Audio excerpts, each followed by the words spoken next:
ចម្រើនពរញាតិញោមអ្នកអាត្មាថ្ងៃនេះមកពីទេសនាឃើញកូនឆ្កែមួយអាទៅរកកូនសិស្សយកមកឲ្យហើយឆ្កែប៉ុណ្ណឹងយកមកប្រោះចោលនៅវត្តវាអត់តន់ចេះស៊ីបាយហើយអត់តន់ដាច់ដោះទៀតអានេះសំណាងល្អកូនសិស្សវាឃើញយកមកឲ្យអាត្មាមិនដឹងថាចិញ្ចឹមបានរស់ប៉ុណ្ណាទេញោមហើយក៏មិនជាមានពេលវេលាមកអង្គុយមើលឆ្កែរហូតទាំងដែរហេដេគុណចិត្តដាច់ម្ល៉េះកូនឆ្កែមួយសោះមិនមែនចិត្តដាច់ទេអ្នកដែលចិត្តដាច់chứមិនមែនអាត្មាអ្នកនៅវត្តអ្នកចិញ្ចឹមឆ្កែហ្នឹងទេញោមឯណោះម្ចាស់ឆ្កែណោះវាចិត្តដាច់អាអ្នកយកឆ្កែមកចោលនេះនិយាយផ្សេងអ្នកនៅចិត្តវត្តអត់មានលទ្ធភាពចិញ្ចឹមកុំចិញ្ចឹមឆ្កែណាត់ឆ្កែហើយយកឆ្កែស្អាតទៅណាមិនមែនឆ្កែអាក្រក់ណាហើយប៉ុណ្្នឹងយើងទៅប្រោះគ្នាចោលនេះបើយើងគិតតាមកម្មផលទៅថាឆ្កែនេះវាទទួលវិបាកកម្មចាស់ធ្លាប់ប្រោះគេចោលធ្លាប់បង្រត់គេឬក៏ធ្លាប់អីចឹងទៅដូចរឿង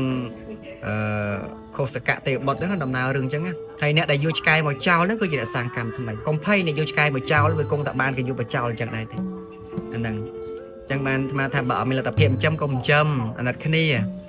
ឯវត្តអារាមមិនទីកន្លែងទទួលឆ្កែអនាថាទេទោះបីថាអញ្ចឹងក៏ដោយគោឆ្កែមកគោចិត្តវាមិនដាច់នៅតែចិញ្ចឹមទៅមើលថែវិញអញ្ចឹងប៉ុន្តែអាត្មាគ្រប់អង្គហ្នឹងវាមិនមែនមានពេលអង្គុយចាំតែមើលឆ្កែហ្នឹងទេត្រូវមានការងារត្រូវធ្វើអប់រំទេសនារៀនសូត្រការងារសង្គមមនុស្សធម៌អីផ្សេងអញ្ចឹងទៅហើយនេះយកឃើញមនុស្សធម៌មួយឆ្កែយ៉ាងញោមហើយអត់មានលទ្ធភាពចិញ្ចឹមកុំចិញ្ចឹមឆ្កែណាត់ឆ្កែញោមមិនលេងសើចទេណាហើយនិយាយចឹងថាលោកចិត្តអាក្រក់ណាស់ជាមួយជាពីរបើលោកចិត្តអាក្រក់មិនយកមកចិញ្ចឹមទេដោយសារលោកចិត្តល្អនឹងឯងអ្នកដែលចិត្តអាក្រក់គឺម្ចាស់ឆ្កែយកឆ្កែមកចោលវត្តនឹងឯងហើយដល់ពេលឆ្កែវាច្រើនពេញវត្តចឹងទៅស្រាប់តែពេល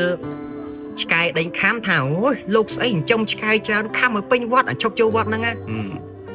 ពិបាកទាំងលោកឌីលទាំងលោកថាលោកចិញ្ចឹមឆ្កែវាច្រើនហើយដល់ពេលអាខ្លួនឯងនិយាយអ្នកចោលឆ្កែណាអ្នកចោលឆ្កែយកឆ្កែមកចោលអត់មានគិតថាបែបណាសោះហើយដូចសម័យគេល្បីរឿងឆ្កែឈួតខ្ញុំអាចជំងឺឆ្កែឈួតទាំងឆ្មាទាំងឆ្កែចោលទាំងក្រុមខ្លួនឯងចិញ្ចឹមឆ្កែច្រើន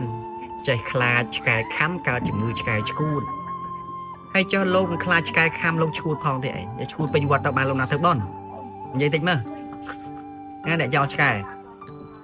អញ្ចឹងគ្នាក៏ចង់រស់យើងក៏ចង់រស់មានអីទេត្អូញត្អែងតិចទៅប៉ុន្តែទីបំផុតឆ្កែហ្នឹងត្រូវចំដដែលឯងប៉ុន្តែគាត់ថាมันបានដិតដល់ទេញាតិញោមហើយបញ្ជាក់ប្រាប់អញ្ចឹងព្រោះឆ្កែវាច្រើននៅកត់ថ្មមើលឈ្មោះពីប្រកឈ្មោះសិនមានរំដួលតាំងពីឈឺមកដូចមិនឃើញជាទៅណាសោះនៅតយលងយចឹងមានជេនីលៀនលីមានស៊ីវអ៊ីមានអាតូរ៉ូមាននេះក្រហមរំដួលលំចង់អានេះមិនដឹងឈ្មោះអីនេះឈ្មោះកត្រែទៅណាតែឆ្កែនេះឈ្មោះខ្ញុំឈ្មោះដែរអញ្ចឹងប៉ុណ្្នឹងចុះ